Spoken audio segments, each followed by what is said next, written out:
What's up, everybody? Dog 1985. There's levels to this. All right, guys, it's real quick, man. It's early morning over here. I'm making some breakfast right now, and as I'm making some breakfast, I'm going through YouTube and Twitter and everything. And Halo Infinite apparently is still dying. I'm too tired to have an aggressive approach about it. Like I said, I'm just about to eat breakfast. But I said, you know what? Let me turn on the camera. Let me just make a video for things that come to my head. So let's talk about this. I see Halo Infinite as two separate games. First, there's Halo Infinite, the multiplayer, which is a free to play game. And then there's Halo Infinite, the campaign experience. Let's talk about the campaign experience first. One of the biggest differences is the fact that you paid money for the campaign experience, whether you got it on Game Pass or not. You spent money, so you have access. If you got it on Game Pass, you spent money, so you have access to the campaign experience. And if you flat out bought it, then you flat out bought it, so you paid for the campaign experience. When they came out saying that they weren't going to have co-op and all this other stuff and Forge and a whole bunch of other stuff that they weren't going to have, I came on camera and I said that they should delay the game again. Delay the game again. Because whether you want to believe it or not, that does prove to the point of those fans that, those gaming fans that say Game Pass will allow game developers or game publishers or Microsoft to give us less because they're giving it to us on Game Pass. So we're going to feel like, okay, we got it on Game Pass, so we can't complain. This does lend to that. I just got to be honest, right? So I said, no, don't put it out on Game Pass. If you don't have everything, wait till you have the entire game and then put it out on Game Pass and then go ahead and sell it. What we don't want to happen is we don't want Game Pass to be a place where developers and publishers go to put unfinished games, right? Like we don't want that. Okay. So that's why I said delay it. A lot of people said don't delay it, have it come out, whatever. Okay, this is that. And in that instance, I wasn't even being selfish because typically we don't really play games co-op like that. Like we'll play multiplayer games, but not really story-driven co-op games. Not really. So it wasn't even for me. It was just for all those people that do like co-op that I said that. Regardless, Halo Infinite dropped. I got to play it, and I if you didn't like the game, I hope you gave it a honest try. If you didn't like it, cool, right? It's not you don't have to like everything, but I thought the game was great. I thought the fighting was great. The story of the game was great. It's not the best Halo game, right? But I thought it was good. I thought it was really solid. It was so good that I keep saying this over and over again. It made me do side missions, and I don't even like doing side missions. But I wanted to save the rest of the Marines. I wanted to continue getting all the outposts. I By the time I got to the end of the game, like I had every vehicle. Like I was strapped. I was ready, right? Go get the strap. Like I was ready. But it was extremely fun. I actually went and I looked before I made this video just to see, just out of curiosity, how much hours I spent on the single player campaign. And in one in one of my save files, I spent 21 hours in that game.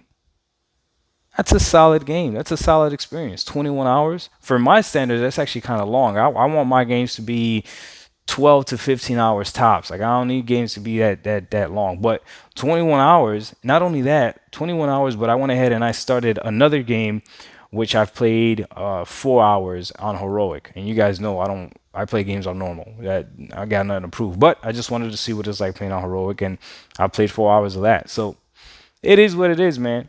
21 hours just on the single player. Okay.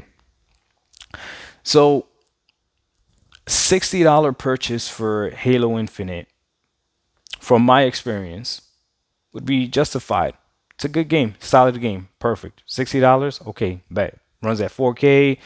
You can have it running at 120 if you want. Like taking advantage of the Xbox Series X hardware. My man, like there's the Halo Infinite campaign is not much you can complain about. To me, it was perfect. Okay, Or it was good. I'm not gonna say perfect. No such thing as a perfect game. With that being said, now the multiplayer. I don't really like multiplayer games. The only multiplayer game that really got my attention that I really played really hardcore was probably Apex Legends. And that was when I was playing it on PC. I was playing it on Steam or on Origin. Apex Legends took so much of my time that it's just ridiculous. So much that now I literally have Apex Legends downloaded on everything. I have Apex Legends on my Xbox. I have Apex Legends on my PS4 Pro. My son has Apex Legends. Like Juju might even have it on his Switch. I don't know, but yeah, we play Apex Legends right now on the Xbox. I don't play as much as I was playing when I was on PC, but that's the only multiplayer game that really got me. When Forza Horizon 5 came out, I played that. I have a lot of hours in that. You can go ahead and look me up. And then Halo Infinite, when that came out, I have a lot of hours in that as well. But here's the thing, right? I only like ranked. Just being honest with you. That's the only thing I play is ranked. But Halo Infinite is a free to play game. I don't want to get off the rails with this. So when I see all the complaints that I see about people complaining about Halo Infinite, I see a few people complain about co-op, but mostly what people are complaining about is Halo Infinite, the multiplayer, which is okay. You could listen. You're allowed to complain about whatever you want. I just want you to keep things in perspective. When you complain about Halo Infinite multiplayer, if you're gonna tie that to Game Pass, just make it make sense because you do know that free to play means you don't need Game Pass. Okay, that's not a Game Pass fault. Now, when you want to complain about the single player aspect of Halo Infinite and you want to tie Game Pass into it, by all means, go ahead. Go ahead. By all means, go ahead. But if you're gonna do it with the multiplayer, I just want you to make it make sense because it's a free to play game. It's a free to play game. So how are you putting it? How are you saying that it's Game Pass's fault for anything that's going on with the multiplayer? The other thing is too, right? It's a free to play game. It's free content, essentially, right? It's a free to play game. It's free content. So we're asking and we're demanding for things to come out faster from free content.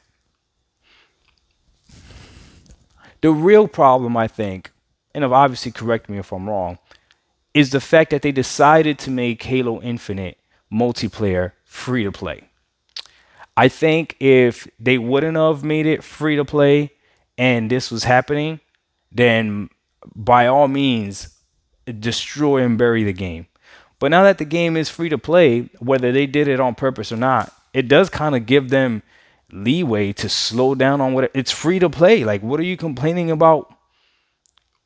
Free. Like, that's why I have the problem. So I understand the Halo fans that are upset about this. Like, for sure, be upset, but you should have been upset before they decided to even make this free to play. Before that. Now that it is free to play, there's only one thing you can do. Because you didn't buy the game, so it's not don't spend money on it because you didn't buy the game. It's literally stop playing the game. That's it.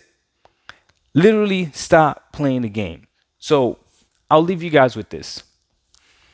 If tomorrow everyone logs on and we try to play Halo Infinite and we can't find a match because nobody is playing it, and I'm walking through the store and someone is walking through Target or something and they see Halo Infinite on the in the little Target boxes or whatever, and they're like, hey, damn, I want to get this game. I don't know if this game is good or not, right? And they ask me, hey, should I get this game, right? I'm going to tell that person, yes, Halo Infinite is a great game. Go ahead, get it. You got Xbox Series X, S? Yeah, go ahead, get the game, right? I'm telling them, go ahead and purchase that game based off of the single player experience. It is a great game. Go ahead and get it, right? Now, if they say, well, what's the multiplayer like? Whoa. If you really want to play the multiplayer, don't even buy the game because the multiplayer is free to play. But I'll be honest with you right now, no one's playing it. It's hard to find a match. And that's it. I will leave that person with that information. And that's it. There is enough content in Halo Infinite to satisfy that $60 purchase. There just really is, man. I don't know what else you want me to tell you. There is. Now, should they add co-op? By all means, of course. Should they have delayed it? Yeah, it would have made it even better. But it is what it is.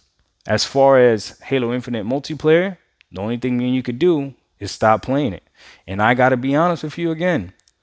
I'm gonna go on Halo Infinite. I'm gonna go to ranked because that's the only mode that I play. If there's people playing it, I'm gonna play it because I enjoy the game. Of course, I would want more maps. Of course, I would. Sure. Would I want more modes? I'm gonna try the battle royale mode. I will. I'll try it. I'll give it a shot. But am I tripping if nothing else comes to it? No, because once the game becomes boring to me, I will stop playing it, and I won't feel bad about stopping playing it because it was free to play. So I'll play another free to play. If I would have paid money for that multiplayer, then it would have been a real big problem. Doc Dog 1985. There's levels to this. Let me know if you think I'm tripping. We out. Peace.